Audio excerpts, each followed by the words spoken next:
اعوذ باللہ من الشیطان الرجیم بسم اللہ الرحمن الرحیم۔ امام علی نقی علیہ السلام کے سلسلے میں درس کا سلسلہ چل رہا ہے جو اب رفتہ رفتہ آخری مرحلے سے نزدیک ہو رہا ہے۔ میں نے امام علی علیہ السلام کے کچھ خاص واقعات، حالات، ان کے زمانے کے سیاسی حالات، خلفاء کا تذکرہ، آپ کی علمی خدمات، آپ کے شاگردوں کا تذکرہ، امامت پر دلائل وغیرہ پیش کیے۔ مطالب اور بھی پیش کیے جا سکتے ہیں مگر بنا ہماری اختصار پر ہے، لہٰذا گفتگو کو آخری منزل سے نزدیک کرتے ہوئے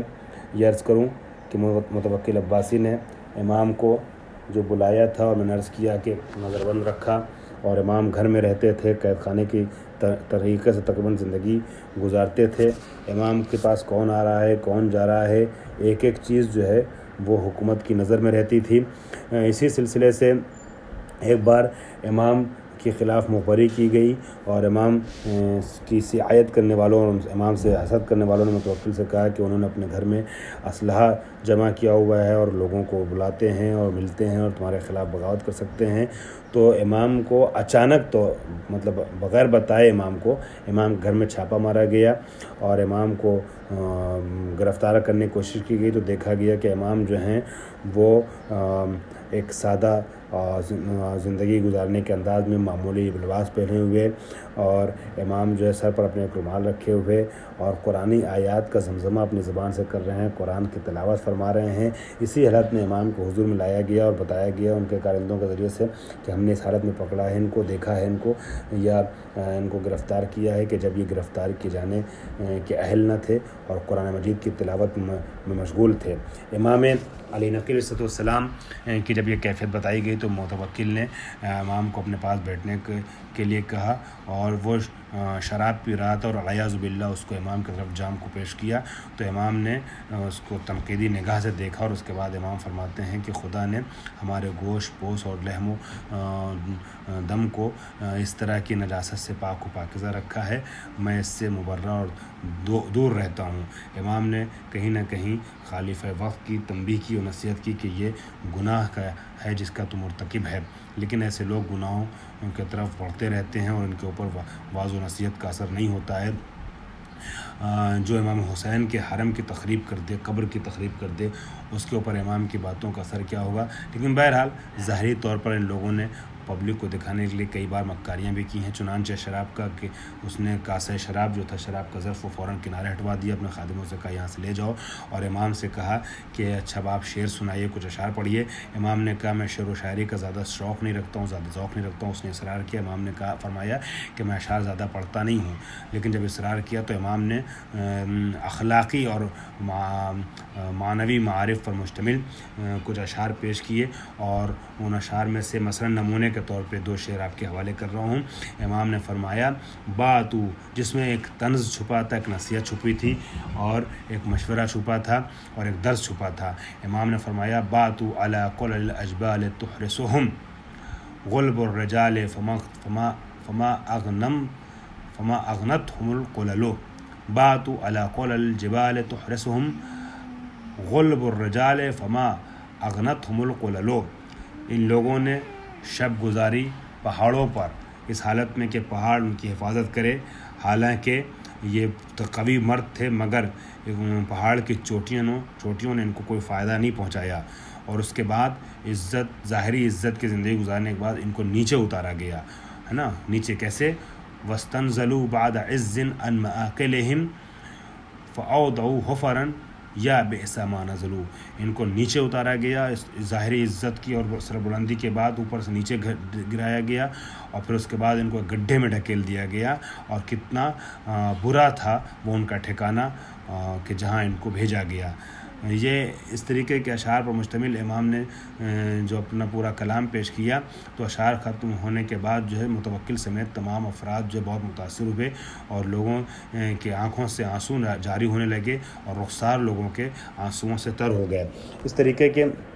واقعات سامنے آئے جو امام کی سربلندی اور امام کے لوگوں کے دلوں میں جگہ بنانے کا سبب بنتے چلے گئے۔ درباری افسروں کو یہ سب چیزیں پسند نہ تھیں، یہ تمام چیزیں ان لوگوں کو ناگوار گزرتی تھیں، اور ایک مرحلہ اس کے نتیجے میں متوکل کے خلاف متوکل کے ذہن میں امام کے خلاف اور بھی زہر وہ بھرتے چلے جاتے تھے۔ نتیجہ یہ ہوا کہ متوکل نے امام کو مختلف بہانوں سے اذیت کا شکار بنایا۔ بعض لوگوں نے یہاں تک کہا کہ متوکل نے امام کو شہید کروایا زہر دے کر کے، لیکن امام کے اوپر بے انتہا ظلم متوکل نے کیا ہے، لیکن امام کی شہادت متوکل کے ذریعے سے نہیں ہوئی ہے۔ اس کی دلیل جو ہے بحار الانوار جیسی کتابوں کی وہ روایتیں ہیں اس طرح کی کہ جس کو میں آپ کے سامنے پیش کر رہا ہوں، لیکن اس کے پہلے یہ عرض کر دوں کہ خود متوکل کے جو سال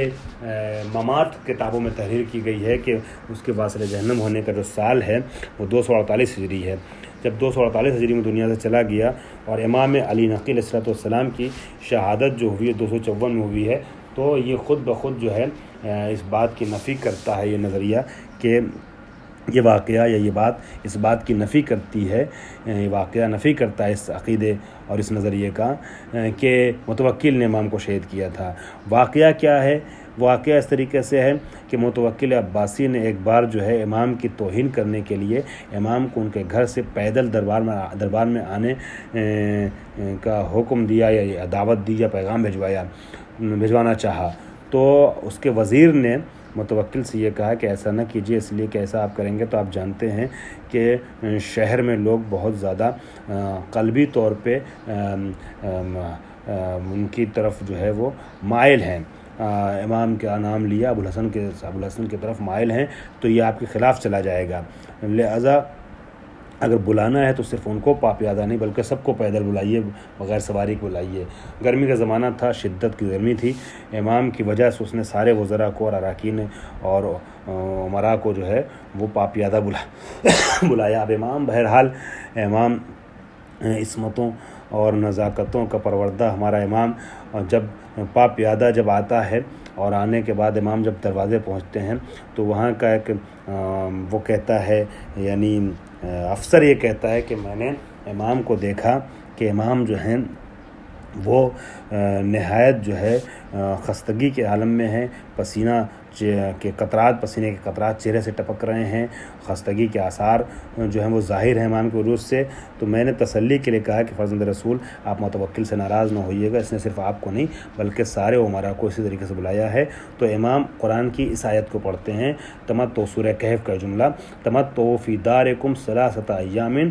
ذالک وعد غیر مکذوب، ان سے کہو تم لوگ جو ہے وہ اپنے گھروں میں 3 دن تک مستی کر لو، مزے لے لو، اور اس کے بعد دیکھ لو تمہارا وقت قریب ہے، اور یہ وہ وعدہ ہے کہ جو جھوٹا نہیں ہونے والا ہے۔ یہ آیت پڑھی اور دربار میں وارد ہو گئے۔ وہ افسر کہتا ہے کہ میں نے جو ہے وہ کسی امام کے چاہنے والے کو یہ جملہ امام کا سنایا کہ تمہارے امام نے ایسے کہا ہے، تو وہ کہتا ہے کہ اگر امام نے ایسا کہا ہے تو اس کا مطلب یہ ہوا کہ متوکل 3 دن کے بعد واصل جہنم ہونے والا ہے، 3 دن سے زیادہ وہ دنیا میں باقی نہیں رہنے والا ہے۔ تو وہ کہتا ہے کہ میں نے جب یہ سنا، اور اس نے شیعہ نے اس کو مشورہ دیا کہ دربار میں جو کچھ تمہارے اموال ہوں وہ واپس لے لو، نکال لو وہاں سے، ورنہ پھر دربار میں جو اتھل پتھل مچے گی، فساد برپا ہوگا، اس میں تمہارا نقصان ہو جائے گا۔ یہ کہتا ہے مجھے یقین تو نہ تھا پورے طور پر، مگر میں نے سوچا کہ دور اندیشی اور احتیاط میں کوئی مذائقہ نہیں ہے، میں نے جو کچھ ہمارا مال تھا دربار سے نکال لیا، اور پھر اس کے بعد مجھے معلوم یہ ہوا، میں نے دیکھا کہ 3 دن کے بعد متوکل قتل کر دیا گیا اور دربار میں افراتفری ہوئی، اور اس طریقے سے میرا مال جو ہے وہ محفوظ رہ گیا۔ بہرحال یہ واقعہ بتاتا ہے کہ متوکل نے ظلم تو بے انتہا کیا، مگر امام کا قاتل متوکل نہیں تھا، اور وہی روایتیں جس کی طرف میں نے پہلے بھی اشارہ کیا ہے کہ معتمد عباسی جو ہے یہی جو ہے امام کا قاتل ہے، امام کا قاتل ہے۔ معتز امام کی شہادت کے زمانے میں یعنی 254 ہجری میں معتز عباسی جو ہے یہ حاکم تھا، لیکن معتمد عباسی جو 2 اماموں کا قاتل ہے اس نے امام کو قتل کیا، معتز کے حکم سے امام ہادی کو قتل کیا، اور خود اپنی حکومت کے زمانے میں 256 سے لے کے 279 تک کا جو زمانہ ہے، اس زمانے میں امام حسن عسکری علیہ السلام کو یہ شہید کرتا ہے، امام کو زہر سے شہید کیا جاتا ہے، اور امام کو سامرہ میں دفن کیا جاتا ہے، جہاں امام حسن عسکری کا بھی بعد میں روضہ بنا، بعد میں قبر بنی۔ دونوں شخصیتیں امام ہادی اور امام عسکری دونوں سامرہ میں دفن ہیں، اور سامرہ کو 2-3 بار پوری تاریخ میں حملے کا شکار بنایا گیا ہے. دہشت گردانہ حملہ کئی بار ہوا, خاص کر کے 2006 اور 2007 میں ایسے شدید حملے ہوئے ہیں, اور 2014 میں کہ پورا روزہ امام, مطلب 2014 میں تو کوشش ہوئی مگر روزہ منہدم نہیں ہوا, لیکن 2006 اور 2007 اور 2008 میں جو ہے کہیں امام کا روزہ اس طریقے سے منہدم کر دیا گیا کہ نئے سرے سے روزے کی تعمیر کرنی پڑی. امام کی آخری حصے میں گفتگو کے میں امام کی ایک دو حدیث آپ کے حوالے کر دیتا ہوں. ایک حدیث میں نے جس کا شروع میں اشارہ کیا تھا, التواضع ان تعطی الناس ما تحب ان تعطى. تواضع میں سے یہ چیز ہے کہ تم لوگوں کو وہ چیز دو جس کو تم خود پسند کرتے ہو, یعنی جو حق تم حاصل کرنا چاہتے ہو لوگوں سے, جو ریسپیکٹ, جو احترام, وہ تم دوسروں کو عطا کرو. اسی طریقے سے امام فرماتے ہیں اس زمانے کے حالات کے تحت امام بولتے ہیں, اور یہ حالات کہیں بھی ہوں تو حدیث پہ عمل کیا جانا چاہیے. امام فرماتے ہیں لو قلت ان تارک التقیۃ کتارک الصلاۃ لکنت صادقا. اگر میں یہ بات کہوں کہ تارک تقیہ تارک صلاۃ کے طریقے سے ہے, تقیہ کو چھوڑ دینے والا نماز نہ پڑھنے والے کے طریقے سے ہے, تو میں سچا ہوں, میں نے سچ کہا ہے. چونکہ ائمہ کے دور میں تقیہ کی بڑی تاکید ہوئی, اور تقیہ کے سبب ہمارا مذہب جو ہے وہ عرب سے ہندوستان اور دوسرے علاقوں میں پھیلتا چلا گیا. ہمیں یہ بات یاد رہے کہ قاضی نور اللہ شوستری جیسی شخصیت نے ہندوستان میں 150 کتابیں شیعہ مذہب کے دفاع میں تحریر کی, اور سب تقیہ کے حالت میں رہتے ہوئے زندگی گزارتے ہوئے تحریر کی ہے. اور جب ان کا راز کھل گیا کہ وہ شیعہ ہیں تو ان کو شہید کر دیا گیا جہانگیر کے زمانے میں. تو تقیہ نے بہت مدد کی ہے شیعت کی, اور یہی وجہ ہے کہ 5ویں امام نے فرمایا ہے التقیۃ دینی و دین و آبائی من لا تقیۃ اللہ لا دین اللہ. تقیہ میرا اور میرے آباء و اجداد کا مذہب ہے, جس کے پاس تقیہ نہیں ہے اس کے پاس دین نہیں ہے. گویا تقیہ کے جہاں پہ تقیہ کے حالات ہوں وہاں تقیہ کرنا نہ صرف جائز ہے بلکہ واجب ہے, اور دین محمدی کو آگے بڑھانا ہے, مکتب جعفری کو آگے بڑھانا ہے تقیہ کے دور سے گزرتے ہوئے. امام کی ایک عجیب حدیث اور بھی ہے جو امام اس طریقے سے ارشاد فرماتے ہیں الدنیا سوق ربح فیہا قوم الدنیا سوق ربح فیہا قوم وخسر آخرون. دنیا ایک بازار ہے کہ جس بازار میں ایک قوم نے فائدہ اٹھایا, دوسرے قوم نے گھاٹا اٹھایا. جو عقل مندی کا سہارا لیتے ہوئے کام کرتا ہے وہ اس دنیا میں دین پر عمل کرتے ہوئے آگے بڑھتا ہے, وہ کامیاب ہوتا ہے, دوسرا ناکام ہوتا ہے. امام فرماتے ہیں الحکمت لا تنجح فی اتباع الفاسدہ لا تنجح فی اتباع فاسدہ. حکمت اللہ کی ایک ایسی نعمت ہے, حکمت و دانش, کہ جو فاسد اور برے اور خراب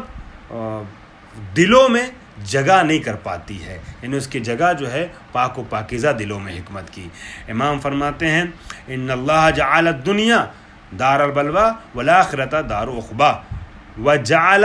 بلوى الدنیا لثواب الآخرۃ سببا وثواب الآخرۃ من بلوى الدنیا عوضا.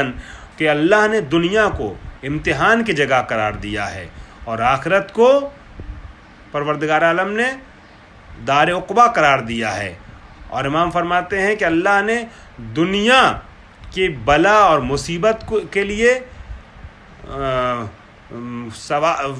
بلا اور مصیبت کو ثواب آخرت کے لیے قرار دیا ہے. یعنی دنیا میں امتحان میں مبتلا ہوگے, کامیاب رہو گے تو آخرت میں ثواب ملے گا. ثواب آخرت کے لیے سبب قرار دیا ہے بلوائے دنیا کو, اور ثواب آخرت جو وہ ثواب الآخرہ من بلوى الدنیا عوضا, اور ثواب آخرت کو دنیا کی بلا کا بدلہ قرار دیا ہے. امام فرماتے ہیں اس سلسلے میں اور بھی حدیثیں مگر چھوڑتے ہوئے آخری حدیث امام کا ارشاد ہے کہ من رضی عن نفسہ کثر الساخطون یا کثر الساخطون علیہ. جو خود سے راضی ہو جاتا ہے اس کے مخالفین اور اس سے عداوت کرنے والوں کی تعداد بڑھ جاتی ہے. لہٰذا انسان خود پسندی کا شکار نہ ہونے پائے, دوسروں کو پسند کرے اور خود اپنے اخلاق کو سدھارے تاکہ لوگوں کے دلوں میں اس کی جگہ بنے, دشمنی میں اضافہ نہ ہو. وآخر دعوانا ان الحمدللہ رب العالمین.